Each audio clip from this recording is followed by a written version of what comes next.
a heartwarming story of a Stoic husband and his wife's journey to healing. I am using a different account so that my husband doesn't know. Before meeting my current husband, I was married to my ex-husband, Dave. Dave and I met when we were 5 years old. He moved into our neighborhood when he was 5. He was this cute boy next door. We became inseparable. Even our parents joked that when we would be adults, we would be married. Ever since I knew the concept of marriage, I was determined that I would marry Dave. We were like soulmates. We had the same interests, the same hobbies, the similar thoughts. He was my first everything, my first kiss, my first boyfriend, the guy I lost my virginity. Among our friends, we were the perfect couple. After graduating high school, we immediately got married. I got into a good school, but I decided to study with Dave. We got married right after we finished high school. Our parents helped us find an apartment closer to our school. We worked hard. We would often talk about having kids. On our 6th anniversary, we decided that we would try for a baby next year. I still remember the day when we were teenagers and cuddling. We already decided what our babies' names would be. During our 7th year of marriage, my mom got sick, so I had to stay with her for a while. I was planning to do something special for our 7th year anniversary, so I left early to surprise him. I went to my bedroom, and there I saw my husband fucking another girl in our marital bed. I can never get that image out of my head. My husband saw me, and his face turned to pale. I don't know what happened, but I threw up right in the spot. My husband was giving me the usual, "It's not what it looks like. I am sorry. It was a mistake." I locked myself in the bathroom. I somehow mustered my strength and called my friend to pick me up and just don't listen to Dave. When my friend arrived, she charged at Dave. She grabbed some of my things and we left. I was in a catatonic stage at that point. Eventually, my parents knew. They supported on whatever decision I would make. Dave's parents, however, wanted us to be together. There was a huge fight, but eventually we settled for divorce. My whole fairy tale fantasy just shattered. I was spiraling into depression. My parents booked me a therapy. For 2 years, I was like a living corpse. After that, my friend pushed me to go on a date. I did, but no one even came close to Dave. I was searching for Dave in every guy, but they all failed to live up to the expectation. That is when I met my now husband, Jay. Jay was the opposite of Dave. Dave was funny. He would be the life of the party. I remember one time he made me laugh so hard that I fell from my chair. But Jay was not funny like Dave. He would use humor only as clapbacks, and if he wants to insult someone. He was also very stoic and closed off. Pretty boring to my taste. On our first date, I asked him some questions like, "What is your favorite movie?" He told me he doesn't watch movie. He liked reading. He didn't even ask me a thing, except for my educational background. He talked mostly about my field of work, but he was not interested in me. We ate dinner in silence. I was 100% sure he will not call me, but 2 days later he did. He asked me out on a second date. I was skeptical of whether or not I should go, but my friend insisted. I gave it another try. Second date went slightly better than first. He talked a bit more, asked few questions. We were taking it slow. He was opening up until the 6th date when he finally hooked up. TMI, it was amazing. I am someone who has a snack after having sex. I was craving for some, so I asked him if I could grab something from his pantry. Even a bread and cheese sandwich will do. He told me to stay there and he went out. I was kinda confused. He came back after 20 minutes with takeout food. It was something I really liked, orange chicken. I asked how he knew. He told me, "You told me on our previous date." I melted right there. Dave and I have been together for most of my life, but he never made the effort of going out and get me something. That's when I knew even if he was not my soulmate, I was madly in love with him. We dated for 3 years and got married. I came to know about Jay's family too. His mom and dad were drug addicts who died of overdose. He was homeless for a while but worked his way up. Throughout our marriage, I was very, very happy. He was different from Dave because whenever he would see me doing chores, he would ask, "Need help?" He helped me through my trauma from Dave by arranging a therapist that specializes in infidelity. He may not be a person of words, but his actions tells me that he loves me. When I was pregnant with our daughter, I would wake him up in the middle of the night to either get me food or rub my feet. He would say, "Yes, ma'am," and get to work. I love him. Even after 15 years of marriage, my love has not stopped. He is still the stoic man I fell in love with. After meeting him, I stopped believing in the concept of a soulmate. He was not mine, but we somehow make it work. I love you, Jay. Thanks for being there in my life. And anyone who is wondering what happened to Dave, he is getting his third divorce. His mom blames me for his downfall, but she refuses to see that her son cheated on his every marriage. Update 1. My husband, 47M, and I, 46F, have been together for 18 years and married for 15. My husband is not the type who always shows his feelings. He is very stoic, smiles on very few occasions, and maintains a routine. Some even say that he is a robot. But I don't think so.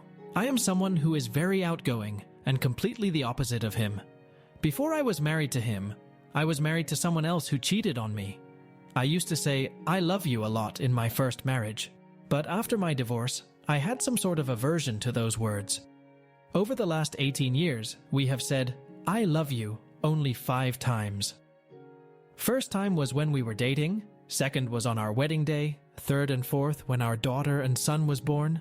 Fifth was 5 years ago on Christmas when we were really tipsy because of the drinks.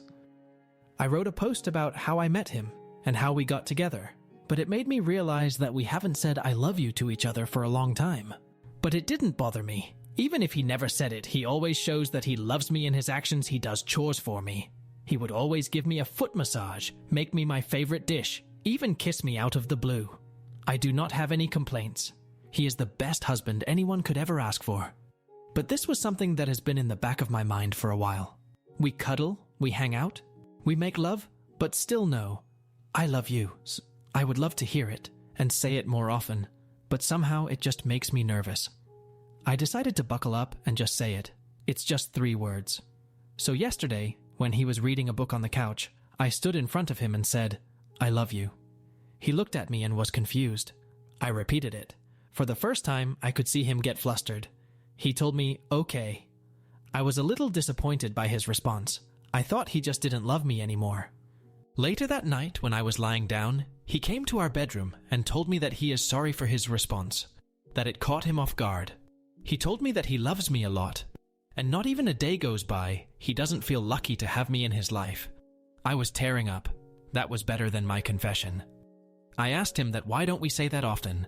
He told me that he doesn't say it because throughout his entire life, no one has said it to him except for me. His parents were drug addicts who cared less for him. He had to start working since 14. He grew up in hardships, so saying "I love yous" are weird for him. But also he feels like we didn't have to tell each other when we express it with our actions way more. I told him I want to say it more now and want him to say it back if that's okay with him. I saw him smile for a while. He said it is fine as long as I want it. I don't think we need to say it when we know we love each other a lot. We will probably stop saying it after a few days and go back to our mundane events, LOL. Update 2. A lot of you people have been asking me and personally messaging me about Jay's upbringing and how he managed to survive. Well, I am not sure if I am the right person to talk about his personal life. I mean, I heard some parts which really made me cry. Therefore, I will try to summarize it. So, my husband Jay is an only child. His mom and dad were from a poor family. They were drug addicts. His household was a mess. He remembers his father pushing him down the stairs when he was like 8. Jay mostly grew up with his grandfather, his mom's dad. As far as I know, his mom was not allowed to come to his grandfather's house. Jay mostly spent his weekdays at his house. His mom and dad didn't care. They were always high and have odd visitors. His grandfather taught him a lot of things, like handling tools, woodwork, electric repair stuff. Ever since he was little, with some advice from his grandfather, he learned that his parents are very useless. He has to survive on his own. All they know is how to do drugs and invite people for having group sex. He started doing odd jobs like dog sitting, car and window washing, gardening. He also tutored from time to time. Shortly after, his parents died of overdose. He became a permanent resident of his grandfather's house. He worked so that he could afford to go to college. His grandfather had little money for him, but it wasn't enough. He thought about joining the army at 18, but he failed the physical test. When he was 17, his grandfather died of heart attack. His grandfather lived in a rented house, so Jay couldn't live there anymore. He was forced to live in a homeless shelter throughout his high school. He even got bullied and got in trouble for standing up for his bullies. But since he was a good student, he didn't face serious repercussion. He left the homeless shelter when a pastor from their local church took him in. He knew Jay because he worked in the church for a while. The pastor was a nice guy, he funded his living, and also helped him get a scholarship to a good university. Jay studied fiancé and business. His entire childhood, he lived in poverty, so he was obsessed with learning how to make money. He made some connections which landed him a good part-time job during his final year. I met Jay through my friend. She worked in the same company as him. He worked as an investment banker at that time. And the rest you all know. This is pretty much it. I understand why he is so stoic and doesn't show his emotions. I once asked out of curiosity that he saw the harsh reality of life, but still, how does he manage stay good? He once told me about this couple whose children he used to tutor. They were a really happy family in his eyes. The husband loved his wife. He mentioned that the husband would always have a hand on his wife's body as a form of affection. Their children were also well-behaved and had a good childhood. From that moment, he knew he wanted a family like that, because he never had a complete family. But he was sure that somebody would not be able to love him because he doesn't know how to show love. Throughout his entire childhood, he has only seen his parents fight and cheat on each other in front of each other. That really destroyed his perception of love. If it wasn't for that couple, he probably wouldn't believe that there are people in this world who can love each other for life. It is a little wrong of me to say he displays no emotions. He does, but on rare occasions. I remember the day our daughter was born. Jay held her and cried loudly. He kept repeating, "I will protect you. I never leave you." He did say, "I love you," to both me and her. Same thing happened when our son was born. I mean, it gave me an idea to just pop out babies so that I can see his emotional face, ha ha ha. But anyways, I know he does love me and our little family. He always holds me tight whenever we are cuddling. He is really good with my parents. My parents also adore him. Sometimes it just makes me cry knowing that he has been through a lot, and I have lived such a sheltered life. Sometimes I feel like I don't deserve him because he is very kind and a good person. Also, yeah, we do say I love you a lot more now. Final update. I suggested him some articles on PTSD and childhood trauma. He studied for a bit and found a therapist for him to help him with his trauma. He only had 2 sessions till now. A few days ago he came home from work and I went to greet him like usual. He pulled in for a big hug and started sobbing. I told him it's okay. We went to our bedroom where we sat down and talked. He told me that he was sorry for being so ice cold all these years. He opened up more and said he was afraid to confront his demons, so he just kept them back in his head. He had trouble expressing how he felt. He felt guilty that he didn't say he loves more often. I am just paraphrasing what he told me. I love you with all my heart. I know I don't say it, but I feel it every day and every moment. I am sorry for taking away all those years from you, for not expressing my love for you. Words cannot express what you actually mean to me. You gave me my kids, made my house a home. I never had that growing up. I always wanted that, and you made it happen. I am sorry that I was so cold and never said I love you more. Because I do. I love you a lot. I want to make it up to you. I don't want to waste another second of my life burying those emotions anymore. It feels good to see him vulnerable first time in his life. I cried with him that night. We talked a lot about our marriage and the times we spent. It was a real bonding experience. From that day on, he has been really attentive towards me. He would always come home as early as possible to simply have more time with me. We cuddle a lot and also make love. Except this time, it feels new and different, like a newfound love. He has been saying, "I love you" to my kids. My son is confused, and my daughter just said, "Dad, you are weird." He is thinking about planning a trip for just 2 of us, because it has been really long since we had went on a trip alone. So thanks, Reddit. You gave me a new version of my husband and probably strengthened my marriage with him. Not that there was problems, but I hope my husband would not be so haunted by his demons now.